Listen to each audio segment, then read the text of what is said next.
안녕하세요. 쉽고 빠른 세무 꿀팁을 전해드리는 세무사 절세왕 조절세입니다.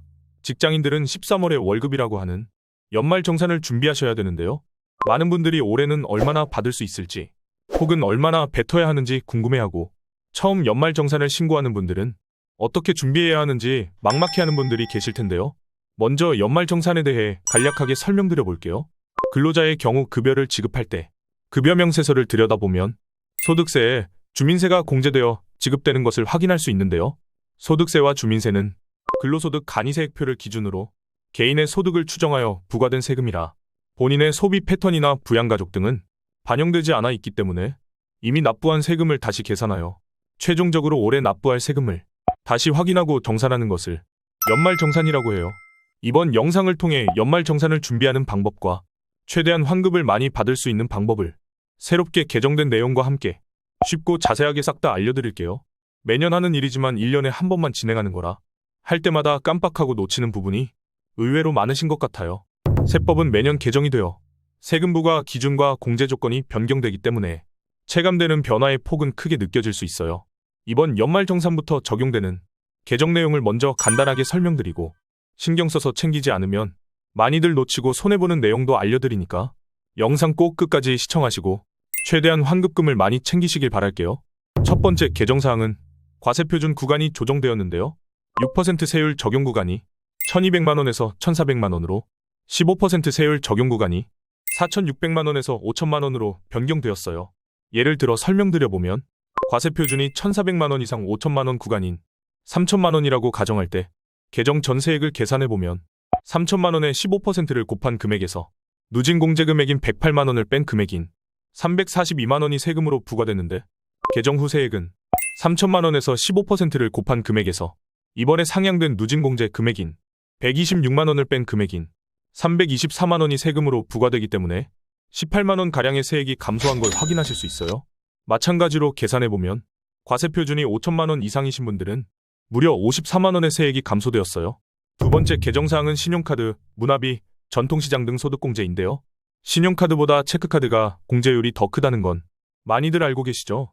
올해부터 크게 달라진 점은 영화관람료도 문화비로 포함시켜서 23년 7월 이후 사용된 영화관람료도 공제가 가능하게 되었어요. 단, 총급여가 7천만원 이하이신 분들만 해당되니 참고해주세요. 세 번째 개정사항은 연금계좌세액 공제인데요. 나이와 소득에 따라 세액공제 납입한도를 구별해서 계산하기 복잡했던 공제를 나이 구분 없이 소득 구분도 간편하게 개정이 되었는데요. 연금저축의 납입한도는 일괄적으로 600만원까지, 연금저축과 퇴직연금을 합친 총 납입한도는 900만원까지로 한도가 일괄적으로 확대되었어요. 관련해서 정말 많은 분들이 문의 주시는 내용인데요. 아쉽지만 회사에서 가입한 퇴직연금은 본인이 아닌 회사에서 직접 연금 형식으로 납입해준 금액이기 때문에 세액공제 대상으로 인정해주지 않아요. 본인이 직접 별도로 납입한 금액에 대해서만 적용되는 공제라는 점 참고해주세요. 네 번째 개정사항은 월세 세액 공제인데요. 무주택 세대의 세대주 근로자에게 적용되는 공제예요. 공제한도는 월세 기준 최대 750만원으로 동일하지만 공제율이 월세액의 10%와 12%에서 15%와 17%로 5%씩 공제율이 상향 개정되었어요. 총급여 7천만원 이하이면 15%, 총급여 5,500만원 이하이면 17%까지 세액 공제를 받을 수 있어요. 만약 연간 750만원 초과하여 월세를 지급하고 계셨던 분들은 750만원의 5%를 곱한 금액인 37만 5천원의 공제를 올해부터 추가로 더 받으실 수 있어요. 월세 세액 공제를 인정해주는 월세집의 기준시가 기준도 확대되었으니 주택 기준시가 때문에 작년까지 적용받지 못했던 분들은 한 번 더 꼭 확인하고 신청해주세요. 다섯 번째 개정사항은 교육비 세액 공제예요. 교육비 부담을 완화하기 위해 본인이나 부양가족에 대한 수능 응시료와 대학 입학 전형료도 교육비에 포함되었어요.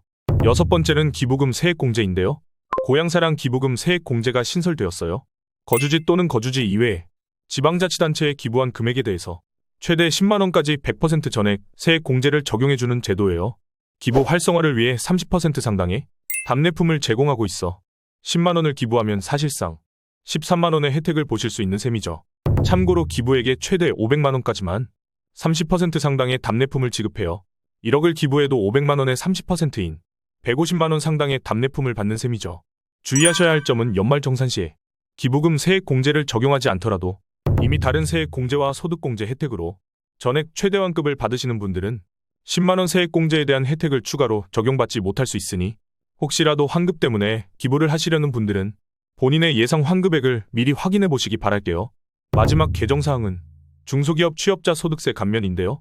감면 한도가 150만원에서 200만원으로 상향되었어요. 감면 기간은 동일하게 진행되며 50만원 상향된 금액을 개정 이전인 22년도까지 소급해서 적용은 되지 않으니 참고하시기 바랄게요. 지금부터는 많은 분들이 놓치시고 계시는 내용을 알려드릴 테니 이 영상 시청하시는 분들은 놓치지 마시고 꼭 챙겨서 추가적으로 절세하시길 바랄게요. 첫 번째는 방금 전 설명드린 중소기업 취업자 소득세 감면 내용인데요. 근로자분들에게는 많이 알려진 내용이지만 본인 회사가 중소기업 요건에 해당되는지 잘 몰라서 적용을 받지 못하고 계시는 분들이 많더라고요. 해당 감면은 근로자가 직접 신청하는 경우에만 적용이 가능하기 때문에 아직 적용받지 못하고 계시는 분들은 중소기업 요건 꼭 확인하셔서 감면 적용 받으시길 바랄게요. 이건 회사 인사팀이나 재무팀에서 절대 챙겨줄 수 없는 부분이니 꼭 직접 체크하고 신청하세요. 두 번째는 교육비 세액 공제 관련된 내용인데요. 대학교 재학 중 한국장학재단에서 학자금 대출을 받아서 등록금을 납부하고 취업 후 매월 상환하는 경우 상환금이 교육비 세액 공제 대상인지 모르셔서 공제받지 못하시는 분들이 많으시더라고요. 교육비의 경우 지출한 금액에 15%나 세액 공제를 적용받을 수 있어 적은 금액이 아니기 때문에 학자금을 상환하고 계시는 근로자분들은 꼭 확인하셔서 적용받으시길 바랄게요. 세 번째는 월세 세액 공제 관련된 내용인데요. 원룸 등에 거주하시는 분들은 월세 세액 공제를 잘 적용받고 계시는데요. 진짜 많은 분들이 주거용 오피스텔에 거주하면서 오피스텔은 공제 대상 주택이 아닐 거라 잘못 알고 월세 세액 공제를 받지 않고 계시더라고요. 이번 개정으로 세액 공제율도 상향되었으니 오피스텔 거주하는 분들 중 적용받지 못하고 계셨던 분들은 꼭 확인하셔서 월세 세액 공제를 적용받으시길 바랄게요. 네 번째는 장기주택 저당 차입금 소득공제 내용인데요. 2021년 1월 1일 차입하는 분부터 분양권 가액 기준이 4억 원에서 5억 원으로 상향되었는데요.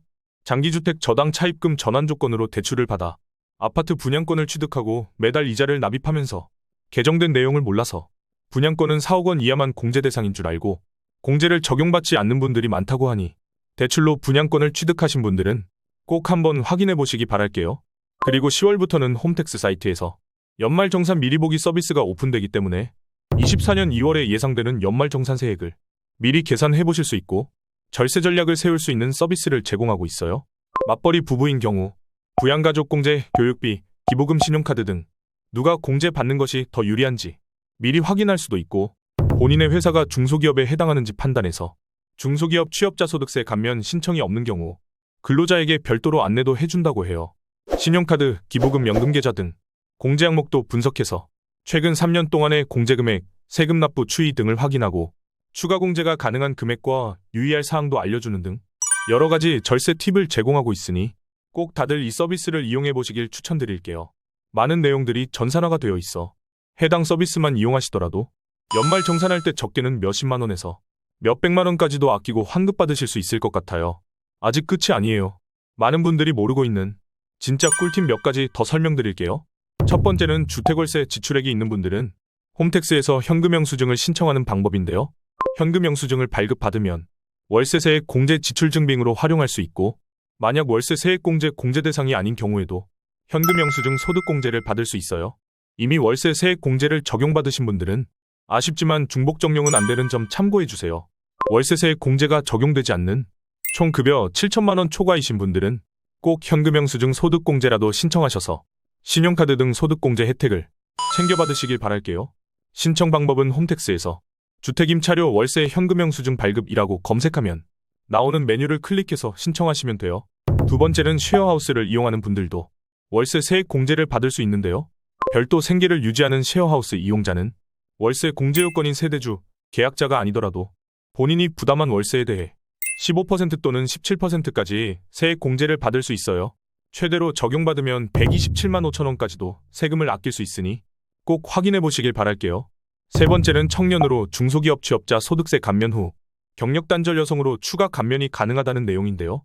중소기업에 취업한 청년이 5년간 감면받은 후 결혼, 출산 등의 사유로 퇴직하였다가 중소기업에 재취업하여 경력 단절 여성 감면 요건을 충족하면 3년간 추가로 감면 적용이 가능해요. 중소기업 취업자 감면 적용을 받으셨던 경력 단절 여성이신 분들은 꼭 확인해 보시기 바랄게요. 연 200만 원 감면이 적용되기 때문에 최대 600만 원까지 세금을 줄이실 수 있어요. 마지막으로 주의하셔야 할 점을 알려드리도록 할게요. 연말정산 이후 되려 세금을 뱉어내야 하는 가장 많은 케이스가 부양가족과 관련된 공제인데요. 맞벌이 근로자가 자녀 등을 중복으로 공제받거나 형제 자매가 부모님을 각각 중복으로 공제받거나 연간 소득 금액이 100만 원을 초과하는 부양가족으로 공제받는 등의 사유로 다시 세금을 뱉어내야 하는 경우가 많으니 부양가족 적용하기 전에 꼭 한 번 더 확인하시길 바랄게요. 이번 영상은 여기까지예요. 이번 영상으로 연말정산을 완벽하게 적용하셔서 최대한 많은 분들이 조금이라도 더 환급금을 챙겨받으시길 바랄게요. 이 영상이 도움되셨다면 주변에 많이 공유해주시고 몰랐다면 못 받을 수도 있는 환급금을 꼭 최대한 챙겨받으시라고 알려주세요. 이번 영상의 내용 중 잘 이해가 가지 않는 부분이나 개별적으로 문의가 필요한 분들이나 본인 상황에서 최대한으로 연말정산 환급을 직접적으로 도움받고자 하시는 분들은 고정 댓글을 참고해주세요. 다음 영상에서도 어려운 세무 지식을 핵심만 쉽고 간결하게 정리해서 현명하게 절세할 수 있는 다양한 꿀팁들을 알려드릴게요. 끝까지 시청해주셔서 정말 감사합니다. 구독과 좋아요, 알림 설정으로 돈 버는 세무 상식을 놓치지 마세요.